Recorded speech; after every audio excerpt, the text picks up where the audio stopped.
बहुत पुरानी बात है। एक ऊंची पहाड़ी पर विशाल किला था। किले के अंदर एक देवदार का वृक्ष था जिस पर एक उल्लू रहता था। उल्लू प्रतिदिन भोजन की तलाश में पहाड़ी से नीचे घास के मैदान में आता था। घास के मैदान के पास ही एक बड़ा सा तालाब था। उस तालाब में बहुत से हंस रहते थे। उल्लू जब भी हंसों को देखता तो उसके हंसों के सुंदर सफ़ेद रंग, लंबी गर्दन और बड़ी बड़ी आँखों को देखकर उसमें भी हंसों के जैसा बनने की इच्छा होती। उल्लू जानता था कि वे हंस ऐसा नहीं बन सकता, इसलिए वे हंसों से दोस्ती करना चाहता था। हंसों से दोस्ती करने के लिए एक दिन उल्लू तालाब के पास जाकर बैठ गया। तभी वहाँ एक हंस आया और उल्लू ने उसे नमस्कार करते हुए पानी पीने की आज्ञा मांगी। हंस ने विनम्रता पूर्वक उल्लू को पानी पीने दिया। बातों ही बातों में दोनों में दोस्ती हो गई। हंस ने बाद में बताया कि वे हंसों का राजा हंसराज है। हंसराज जब भी मौका मिलता उल्लू को अपने घर ले जाता और अच्छे अच्छे पकवान खिलाता था।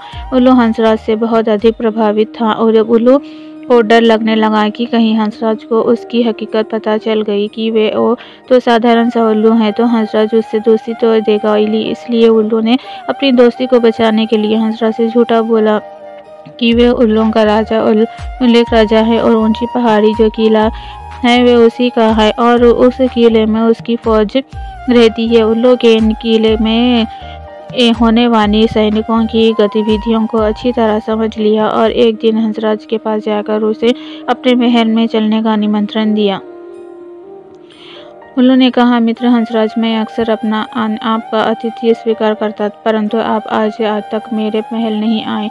अब आपको भी मेरे यहाँ चलकर मेरा आतिथ्य स्वीकार करना पड़ेगा। शुरू में तो हंसराज ने कुछ बहाना बनाया, लेकिन उल्लू की बातों से आगे उसको झुकना पड़ा और वो उल्लू के साथ जाने के लिए तैयार हो गया। दूसरे दिन उल्लू हंसराज को अपने साथ ले गया और देवदार के वृक्ष पर जाकर दोनों बैठ गए। उस समय सैनिकों की परेड शुरू होने वाली थी। कुछ ही देर में सैनिकों की परेड हुई और अंडे को सलामी दी गई। हंसराज को लगा सलामी उल्लू के राज को दी जा रही है। उसी समय उल्लू बोला, मित्र, ये सलामी तुम्हारे लिए दी गई है और जब तक तुम यहाँ रहोगे तब तक प्रतिदिन इसी तरह सलामी होगी।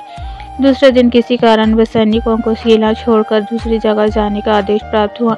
अब सभी सैनिकों अपना सामान लेकर किले से जाने लगे। तभी हंसराज ने उल्लू से कहा, मित्र उल्लू, ध्यान देखो, आपके सैनिक बगैर आपकी आज्ञा के किले छोड़कर जा रहे हैं।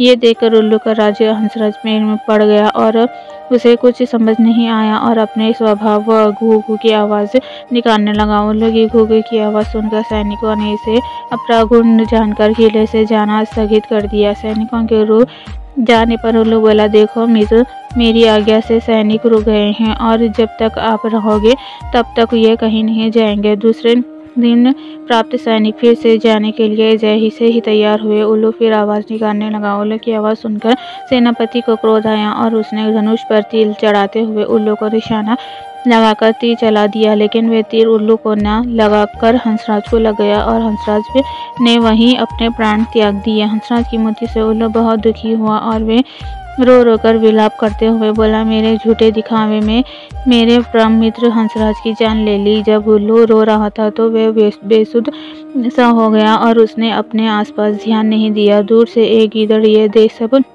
देख रहा था और इस परिस्थितियों का फायदा उठाते हुए उसने उल्लू पर झपटा मारकर उसका भी काम तमाम कर दिया। उल्लू और हंस की कहानी से हमें शिक्षा मिलती है कि कभी झूठी कहानी का दिखावा नहीं करना चाहिए।